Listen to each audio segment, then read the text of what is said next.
ఈ అమ్మ వందనాదేవి గారు పెద్ద అమ్మ ఫైర్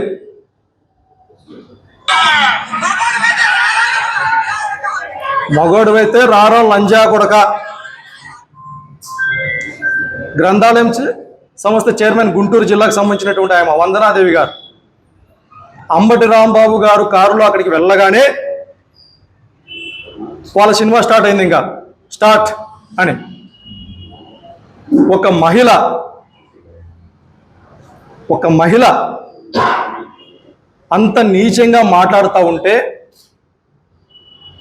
కొంతమంది కర్రలు రాడ్లు తీసుకొని వచ్చి దాడులు చేస్తూ ఉంటే కారులో నుంచి కూడా దిగటానికి అవకాశం లేకపోతే తాను ఆవేశంలో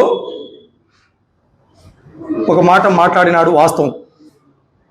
కాపు సామాజిక వర్గానికి సంబంధించినటువంటి నాయకుల్ని టార్గెట్ చేశారు. గతంలో వంగవీటి రాధా గారిని ఏ విధంగా హత్య చేశారో అదే విధంగా ముద్రగడ పద్మనాభం గారి పైన తునికి సంబంధించినటువంటి కేసులో ఇబ్బందులకు పెట్టి అతన్ని హతమార్చాల్సినటువంటి ప్రయత్నాలు చేశారు ఇవాళ అంబటి రాంబాబు గారు. అంటే ఒకసారి ఆలోచన చేయాలి.